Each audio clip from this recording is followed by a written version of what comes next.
Hello, Jen and everybody. This is Richard from your class, and the question that Jen asked in the discussion board has to do with whether or not Gregor seemed pleased or satisfied in his position as a vermin.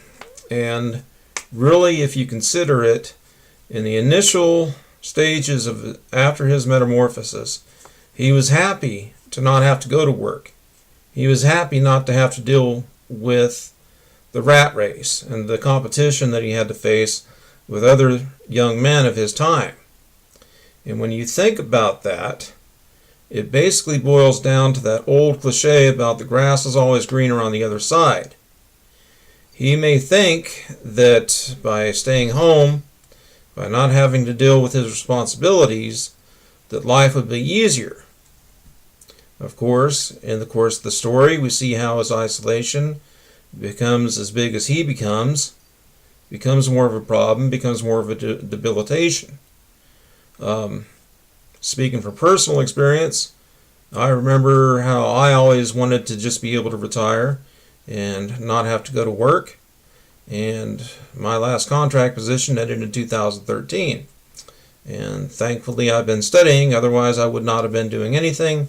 And likely I would have become a cockroach by now. On page 225 of our text in the Norton Anthology, if you take a look there, right, Gregor is looking outside of the window. He's looking out of his window and he realizes the liberty, he realizes the freedom that he's actually lost. His freedom is now gone by that point in the story. And it just so happens that at that same time, that's when his sister now no longer becomes a useless girl. Now she actually has a purpose. So there's a transformation going on at the same time that Gregor himself is becoming more and more of a vermin. Whether he wanted to or not, his sister is developing and becoming more and more useful. Where this takes an interesting turn is at the very end on page 241. If you examine the way that the story ends, Gregor has died. Gregor doesn't exist anymore.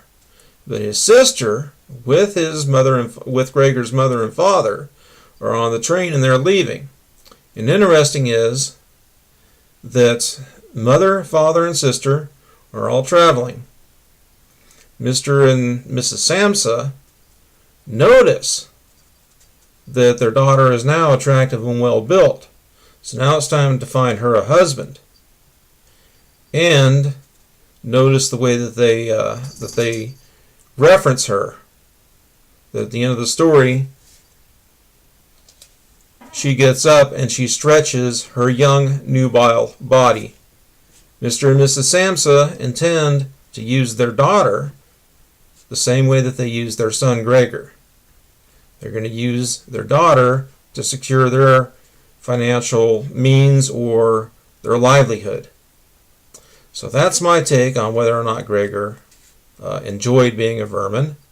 I think it started off that he enjoyed having the freedom, but then as he grew in stature, the burden or the disability, the debilitation of him being in that condition grew also. So that's my 2 cents, and thank you for watching my video, and see you guys soon. Bye.